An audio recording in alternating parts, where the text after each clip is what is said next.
Overwhelmingly, prisons are represented by people from disadvantaged backgrounds. We see that prison is actually not so much about crime, but it's more about lack of opportunities. My name is Len Nielsen. I'm a project officer doing prison outreach at Curtin University. The motivation for our program is about providing opportunities for people and being an inclusive place. There are some limitations for people who want to study. The first being you've got no access to the internet. There are some challenges, but it's certainly possible for students to be able to engage in courses from prison. Curtin has actually been involved with prisons for quite a number of years, and programs like JETA, which is a Justice and Equity Through Art, that's been running for nearly 20 years.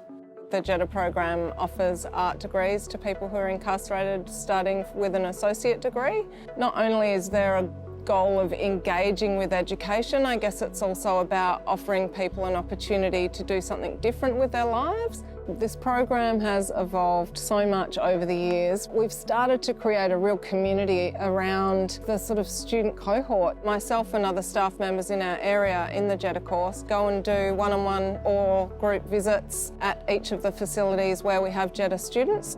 The challenges are huge for people, so whenever we get a bit of progress or when students pass the degree, it's pretty exciting for us. Quite a few times students have said, this course has really changed my life. I didn't think I'd be able to do this kind of thing, meaning education or a higher degree, but it does seem that people do find that it changes their trajectory. So my pathway to study has been pretty difficult. I was incarcerated for 13 months, so I was like, oh, I got to do something, so there's something for me when I get out. And yeah, I got the opportunity to apply for the JETA program. There was an education department and they'd help me get some of the stuff done.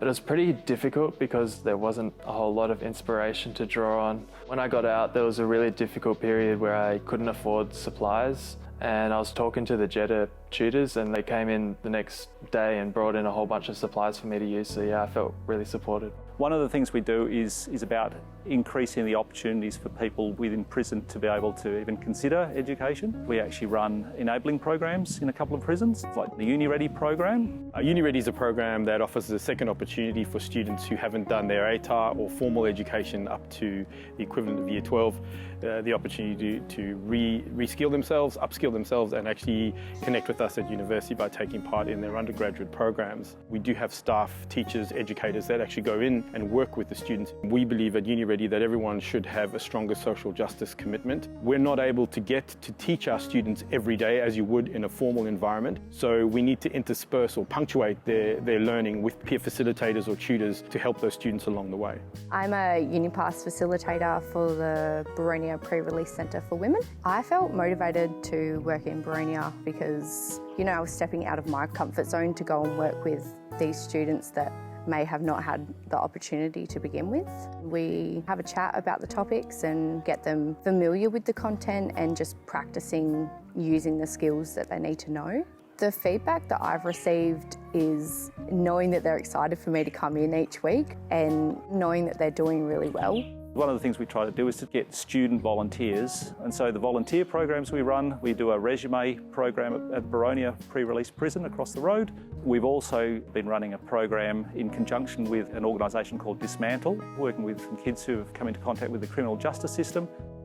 Dismantle is a program which takes old and used and often donated bikes to at-risk groups. This round we had a group of about 8 boys and they would go in and take apart these bikes, spray paint them and put them back together. If they're working and doing something with their hands, they're more likely to speak about things that are troubling them. So I was a representative for Curtin Ahead. So my role really was to talk to the kids about how they're going and create relationships. It was so beautiful to see the change of them coming in as they've got this bravado of being tough and not wanting to talk, and then at the end they're acting like 15-year-old kids. They're laughing, they're joking around, and just seeing those walls break down was really beautiful. Really what volunteers provide is someone who's motivated and enthusiastic and has an interest in helping someone else who might be disadvantaged. And I think the volunteers get lots out of it. The Resume Squad is a fairly new Curtin Volunteers program where a bunch of volunteers head across the road to Boronia Pre-Release Centre, and we help the ladies to write resumes right before they head out into the world so that they have a leg up and are able to more easily enter the workforce after release. The volunteers usually work one-on-one with the ladies to really build that strong connection with them so that they open up. The activities that we undertake are usually just getting to know the ladies. You want to know all about their background, everything they've done, everything from babysitting kids to being mothers at a playgroup. It's all relevant to a resume, but the ladies sometimes don't realise that. So it's a lot about building rapport to then make a really stellar resume that they can take out with them. Some of the ladies have never written a resume before, so it is really valuable and a tangible thing that they can take away from each session. I do actually go into prisons from time to time and I meet with some of our students, and sometimes the positive outcomes can be the anecdotes that you get from the prisoners themselves. The outcome of them being able to look at a university course and realise they can actually do it, that's a really good outcome as far as I'm concerned. And if it gives them a better chance for a job when they finish, well then that's really fantastic.